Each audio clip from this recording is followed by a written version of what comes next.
up, Pittsburgh Steel fans? Matty P, Shannon White here with another Steelers episode of The Global Perspective. Shannon White, mate, how you going? It has been a big week of the Senior Bowl, and that is what we are talking about, Senior Bowl, so far as we record this on your end of your Thursday, Friday morning for me. What are you seeing? What are you liking so far? Are there names standing out to you? We're hearing hype on social media. We're only getting into it. We've not even had the game yet. But, you know, there's rumors about Tomlin liking defensive linemen. There's rumors that he's liking a particular center who I've talked about. All these things are coming out and all the rest of it. But in fairness, we did see him chat to Broderick last year. We did see him speak very highly of Benton, and that made a big difference. So I had a few questions. I did a show, obviously, you know, on the channel a couple of days ago around defensive linemen. Someone said to me, oh, do they really need another defensive lineman? Another person said they absolutely need one with Haywood. Yes. I wasn't surprised. The guy that he's been linked to, and I'll shut up in a second, the guy's been linked to, I almost covered in that show, but I was like, oh, he so fits the Tomlin thing that I'm not going to cover him. I'm going to cover other people and see if I hit it. Of course, I didn't include the guy. And, of course, Mike Tomlin goes and talks to him. But there's other guys I still really like at Senior Bowl. But what's taking your attention, I guess, in the first 24 to 48 hours of the Senior Bowl? Well, you know, Tomlin, if he talks to somebody, it's national news. And you know, because he really doesn't try to hide his interest. You know, when Ben retired, you know, he talked to every quarterback. I mean, he talked to every quarterback. It didn't matter. Everybody knew the Steelers were interested in a quarterback from that draft. Yeah. And as you say, Benton, Broderick Jones, the list goes on and on. He is a guy who the players love. He is charismatic. That's his environment. That's his comfort zone. So I really like to watch him, and he will give them little insights. Say, try this, do that. You know, he's trying to get one-on-one matchups with Wilson, the wide receiver from Michigan, and I cannot say. So I don't have the list in front of me right now. I can't think of his name. I've got the full list. If you tell me the guy, I can find it. It's the Tulane cornerback. Michael Pratt. I talked about him on the show I put out a little while ago. Michael Pratt. I don't know why I thought his last name was Mitchell. He was a corner. The cornerback was Creon Mitchell out of Toledo. Not Tulane. Toledo. He likes those guys. And I'm hearing stuff about Wilson that he's very AB like. And if you watch some of the plays he's made, some of the catches, not just for Michigan, but I mean here at the practices, great hands. He's selling these routes. He's got incredible balance. You know, Steelers need a slot guy. Now, he doesn't fit the slot guy that Arthur Smith probably wants, because Arthur Smith prefers bigger receivers. You think about it, time in Tennessee, and A.J. Brown just blowing people away because how big and strong he was. But then he didn't use Drake London's. No. But Atlanta was. I'm just thinking with Tennessee right now. But and Mitchell looks like a top corner, a guy that could even sneak into late first, early second. Oh, that guy. He's definitely he's definitely considered the middle of the pack in the top round guys. So you could also argue that he's the best of the second group of cornerbacks. Yeah. But I mean, I think these are very early judgments. I mean, his tape's really good as well. So I think that's something. I know Daniel Jeremiah and Bucky Brooks are pretty high on him. Big G loves him. My podcast. Yeah, I did too. I think he's fantastic. I agree. I think that he's showed interest in his last name's Hall. Michael Hall Jr. To me, I'm very high on him as the nose tackle for the Steelers. He's a little more explosive. I believe he would. I just want them. I mean, I just can't go past. I know I'm a Longhorns fan, but and he's probably going to go too high of what the Steelers want to draft him. He probably will make it to the back end of the first if he doesn't go even higher. But I mean, Trevonjo Sweat, I just think you bring a guy like that in. I mean, no one's getting played. That's for me. That guy could be Vita Vea 2.0. He's an old school. Oh man, just destroy people.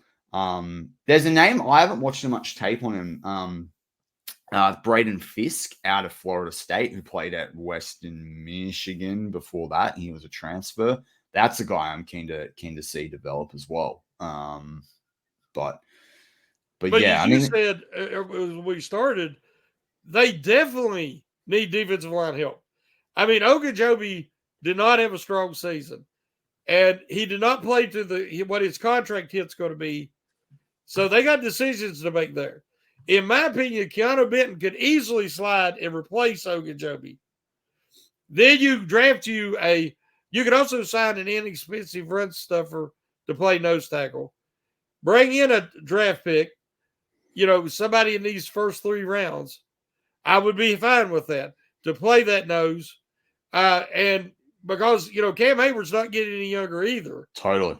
Then you have guys like Armand Watts is going to be an inexpensive free agent that played solid for the Steelers when he was in there. You can bring back for depth. Loudermilk stepped up, whereas Leal did not. So Leal is a big question mark. In my opinion, Leal fits better on a 4-3 anyway. Totally. And I think that was a mistake. It was a reach. I think you stick with Loudermilk. Leal, if you could trade him. See, I still have a theory, though. I still have a theory that the Steelers were looking at how they could play either more 4-3. I don't think they were going to make a full shift to 4-3, but I when they drafted Loudermilk, I've been saying I wondered it for a while with some of the personnel decisions. I think they were going down a 4-3 route, and I think they worked out that they didn't have enough guys that can convert. It was going to be too painstaking. And when they brought him in, I don't think Leal lived up to the expectations from the get-go. And I think that's part of I think there's a lot there. And I think the inside linebacker situation as well affected them there because, considering the size of Watt and Highsmith, both those blokes, I mean, you wouldn't anyway with Watt because you don't want him to be too heavy. You want him to have his speed. Yeah. But a Highsmith, he could easily be 260, 270 and then work it in a 4-3. I just think that they were gearing themselves up to play 4-3. And I think they worked out that they just didn't have it. They didn't have it there. So I agree. I think that part of that problem is they've had so much trouble evaluating, finding, and developing inside linebacker talent. And you need 2 for your 3-4. And they thought, well, we have more talent on the defensive line. And I agree. I think they were looking and thinking about it. And then Leal, to me, is another Jarvis Jones. Yeah. Leal was a really good player in college, but he did nothing. He didn't test well in any way, shape, form, fashion. He's not explosive. So they thought maybe we could play him a little lighter and he could be kind of a pseudo edge, but he don't have the explosiveness. Yeah. And then if he adds and he plays over 300 pounds, he doesn't really have that explosiveness off the line to, impact and manipulate the pocket. So, yeah, I think it was a reach, and I don't think it paid off. No. Are there other names that are exciting you at the Senior Bowl, or that you're keen to see play at Senior Bowl? I've done a couple of videos on these. There's linebacker I like in Cedric Gray. Yes, we've talked about him. So yeah, the NC State guy is an interesting character as well. Peyton Wilson, a heap of tackles. I started seeing some highlights of a guy called Tyrese Knight out of the University of Texas, El Paso. That's a name that no one's going to hear about. That he could be a mid to late round guy that becomes something. But are there who's some of the other names that are sort of catching attention, or you are hoping catch your attention over the course of the next 3-4 days at the Senior Bowl? Well, everybody knows that I'm the offensive line aficionado. I like the round belly, and I love the center position. I learned to have a deep respect, Matty, for the center position from watching Mike Webster, who, in my opinion, is undoubtedly the greatest center in NFL history. When you think about those Pittsburgh Steelers, Steel Curtain dynasties, everybody was praised. They got commercials. They got talk shows. If you was alive in the 70s, I know you wasn't, but I was. You see the Steelers in movies. They were everywhere. Yeah. Kind of like the Chiefs are now. They didn't have a Taylor Swift, though. But anyway, Mike Webster would take a beating Mike Webster was just a shade over 6 foot. Yeah. And he played at like 260. He was a little ball of muscle. And he would take a beating. And the way he played against some of these guys that were 6, 7 inches taller than him is he would slam his helmet into their chest. Have you ever watched him block? He would say, and then he would put them powerful grip, and they didn't go nowhere. He would have been. It would have been a very good prop in rugby. I would tell you. He was incredibly strong. Yeah, but that repeated head trauma and impact over and over because he didn't have arm length. Yeah, he had 31 and something inch arms. He didn't have arm length, so he had to utilize his head to gain leverage. That's why he developed the problems he did later in life. Yeah. And that's why that he's going to help save so many young athletes. Yeah. Due to the improvements that have been made and the knowledge they have and what to look out for. So not only was he the greatest center, but he's made more impact, in my opinion, on the game of football than any player of all time. So I love centers. So there's only 3. This is a shallow draft at center, but there's only 3 that I consider to be top line guys the Steelers need to target. Now, Tomlin's getting a chance to see one of them, and Jackson Powers Johnson. I do like that guy, man. Let me tell you something, buddy. I said, we talked, Van Prawn from Georgia is the athlete, and he's the shiny toy. Oh, the shiny toy for me is Howard Johnson is the most fundamentally well-rounded of all the 3. Yeah. Now, Frazier has a special place in my heart because he's a West Virginia boy. And to me, he's like Creed Humphrey. Now, what I mean with that is Johnson can play guard or center. So can Prawn. To me, Frazier's strictly center. Frazier's always been a center. He'll always be a center. He studied the centers just like Creed Humphrey. Yeah. He is ex-wrestler like all these other guys. He knows leverage. But why I love him, he's so much like Webster. That's the most team-first position on the field. You're never going to score a touchdown. You're never going to get an accolade. They measure your greatness by the statistics of how many points your team scores, how many rush yards they get, how many sacks you give. Can I pause you for a second? I'm just thinking, the way to get the center a touchdown would be spikes the ball, somehow manages to turn around, get the ball from the quarterback, just hand it off, and then he backs into the end zone. I don't know. When he said he's never going to score a touchdown, how can I get a center to score a touchdown? He could recover a fumble, I guess. I love it. No, it just got me creatively thinking. I was just like, how does the center? But you think about it. The center, there is no diva. Yeah. You can't be a diva. You can't be trying to sell your brand. Yeah. It's all dependent on the success of your team. You are the leader, the alpha of that offensive line. The Steelers haven't had that since Marquise Pouncey. Now, it looks like they have an alpha in Broderick Jones, but he's your tackle. And I would love to see the Steelers get a guy, and any of them 3, I think, can come in and be the alpha in that offensive line. But I really do love Frazier because I think you can get him in the 3rd round. Powers Johnson's going to be out of there before the 51st pick, I think.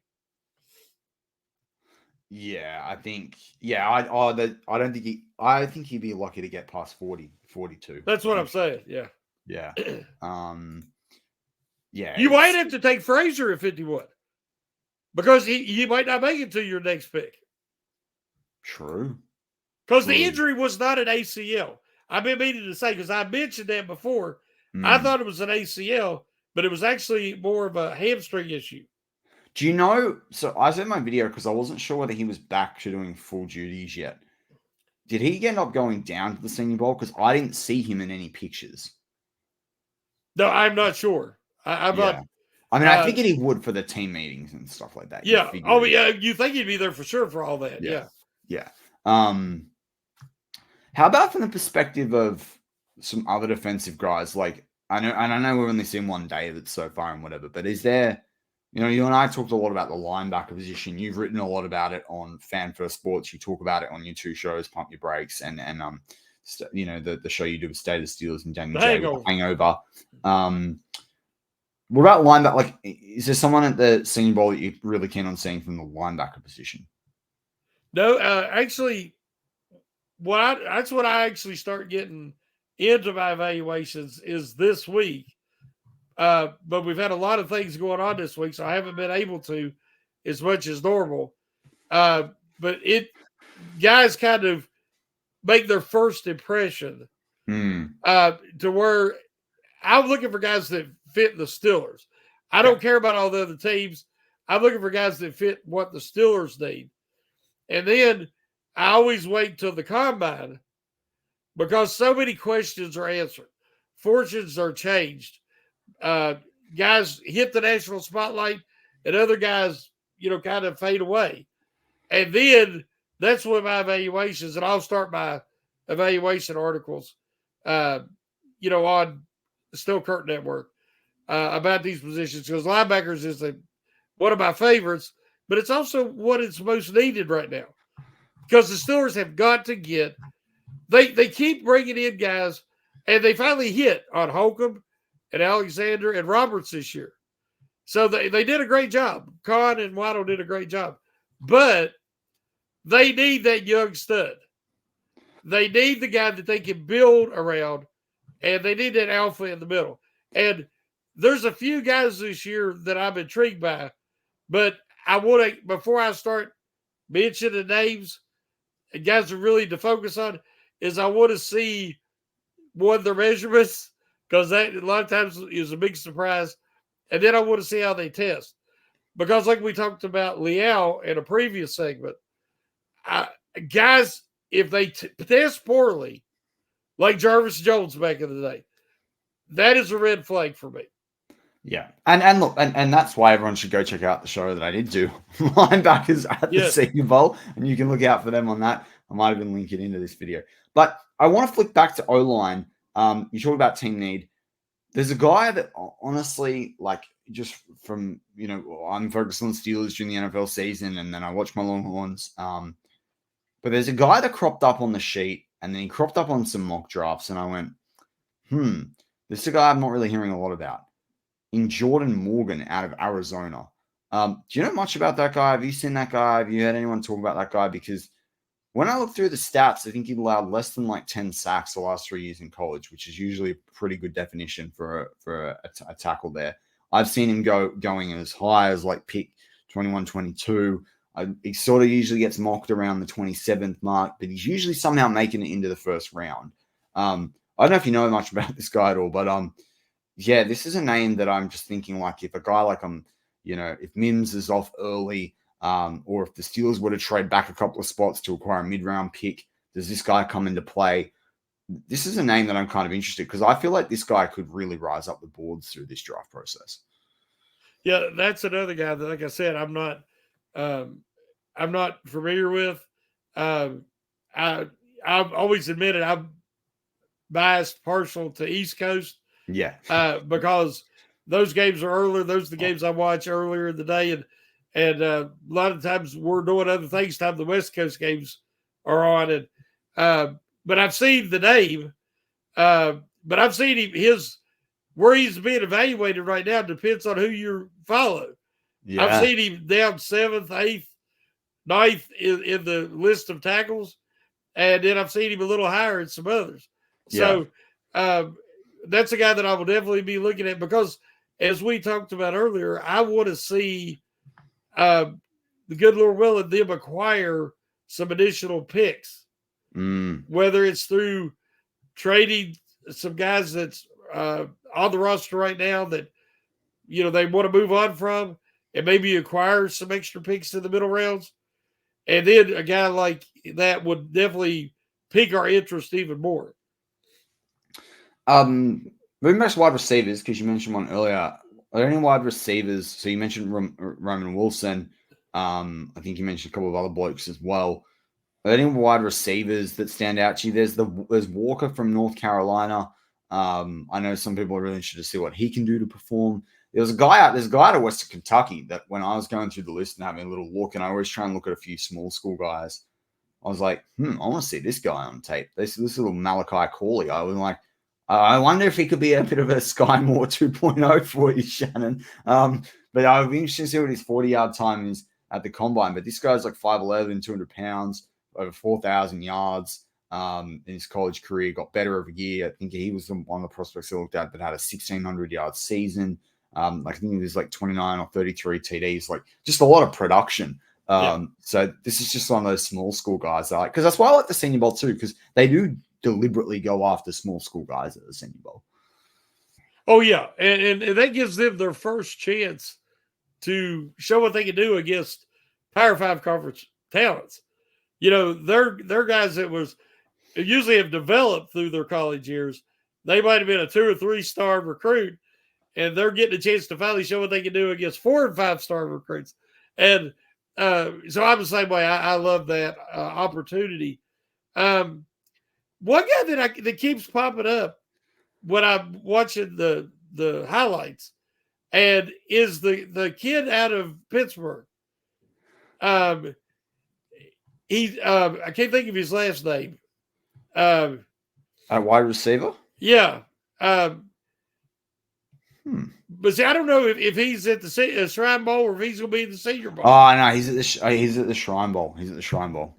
He's a but he might get after the Shrine Bowl. He may get invited to the Senior Bowl. That's what happened with like Yaya Diaby last year, and that's what happened with I think it was Jelani Woods when he was dropped. There's a few guys that happens to.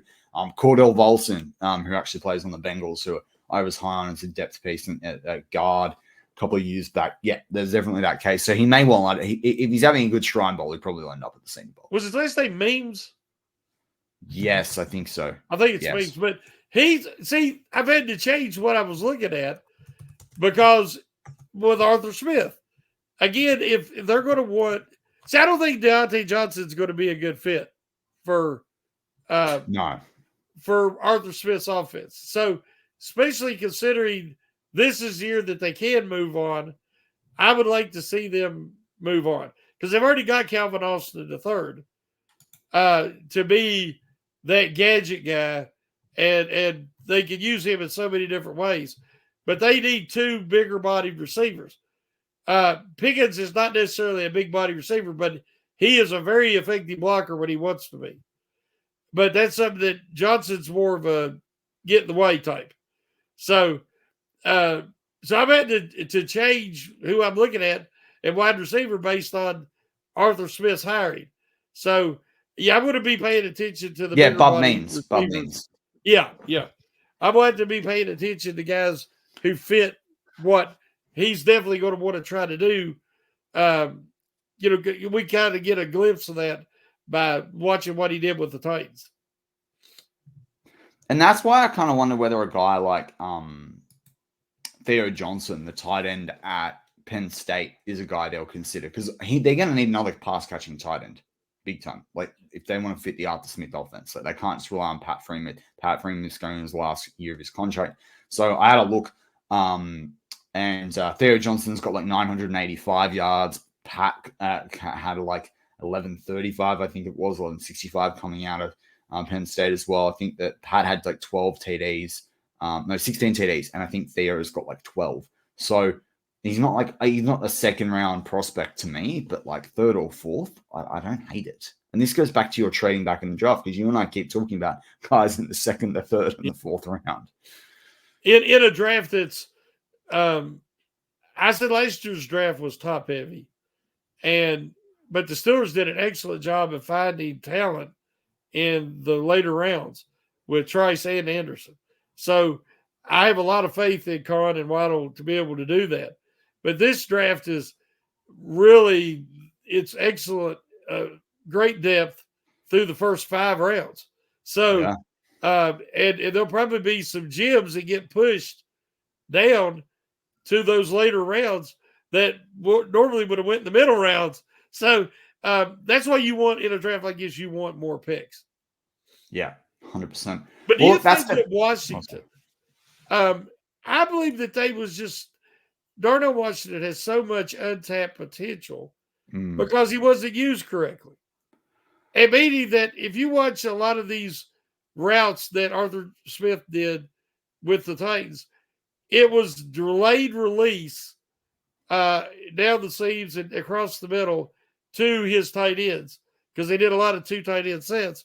Yeah. And they were very effective after A.J. Brown or I can't think who the other guy was now for the Titans, but they would clear that out and then they would have some big plays to that tight end. I see Darnell Washington. He's got good speed. He's just a straight line runner. Yeah. And I think he's the perfect candidate. And the Steelers never did that with him this year. The only thing that's hard is that I think they're going to be very hard. I think they're going to be hard pressed to. He's such a big body and such a mismatch and makes the defense have to think that. I just feel like he's always going to get pegged down into being a blocking tight end. I hope not. They had to rely on him too much this year. That's in what I mean. Pass protection because the line was weak. Yeah. Once that line improves, I think then they'll be able to utilize him more thoroughly as a pass catcher. That's a very, very good point. Well, that's going to wrap up Senior Bowl focused global perspective for this week. I'm Matty P with Shannon White. As always, go Steelers.